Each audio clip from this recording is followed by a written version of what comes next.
Hey guys, welcome back to Horilla. Today in this video, let's talk about resume shortlisting, which is something introduced inside the recruitment module of Horilla.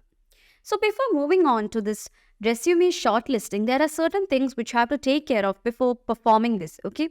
So first of all, you have to make sure certain skills are been created, okay? So first, if you go to the settings of Horilla, you can see this recruitment section. If you click on that, you have skills over here. And you have to make sure certain skills are added here. So currently I've added 3 skills, which is design, communication, and project management. Okay, step 1. Step 2 is to go to the recruitment module and you have the recruitment over here, right? So just try to edit it and make sure the skills are here. Okay, so I'm making the skills that is design, communication, and project management required inside this recruitment. Okay, so I'm putting the skills which are required for this recruitment is design, communication, and project management. Okay, you have to add it here, only then we can score it. So I'll show you what scoring and all is. So I'm just deleting it. So the recruitment drive was the recruitment which is chosen. Now you can go to the recruitment pipeline and here is the recruitment drive. Okay, now here you have the 3 dots, click on that and here comes the resume shortlisting. Open the resume shortlisting. Here you can upload your resumes together. Okay, so I'm just clicking here. You have the recent. Okay, I'm choosing these 3 sample resumes. Okay, so I've uploaded 3 and you can see the score has come. Okay, so the matching resumes is found. The score of each is found here.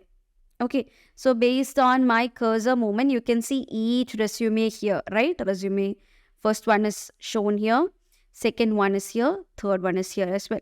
So you got the score over here. Next, what you can do is, based on the score, you can create candidates. So one has 2, one has 1, the other one is also having 1 as the score. So I'm choosing this person and I'm creating a candidate out of that person.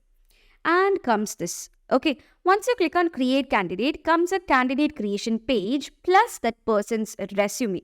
So you can basically compare and create the candidate. So you can see the name of the person is auto-populated here. The job position is here.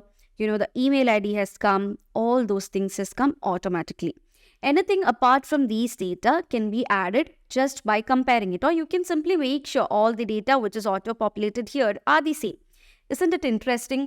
Yes, right? So you can see all the data has been taken from the CV, that is the resume, which we have updated or uploaded. Okay, so once you are done with all these things, you can apply and create a new candidate. Okay, so here is the CV of the person. Now you can choose the gender, so I'm putting it as a female. The phone number here, you can see a phone number, right? So you can specify that phone number over here. Okay, a phone number is given. Next, you have the portfolio. If any portfolio is available, means you can give the link of it. The address can be given here. So I'll give an address. Okay, and the country can be chosen. So a country is chosen. The state can be chosen. The city can be chosen. Okay, so I'm putting it as new city. Zip code. Okay, I've given a zip code as well. So once you're done with adding all the details, you can simply click on apply and what happens is that the registration is success. Okay, so this person is now registered to that particular thing. So I'll just refresh it. Okay, now you can see the person's resume, the person whose resume was updated now. Okay, that person is been added to the initial stage because I've created a candidate out of that person based on the scoring. Okay, so this is a really interesting and attractive feature introduced by Horilla. So I hope it's clear for you guys. Thank you so much for watching and see you guys in the next video.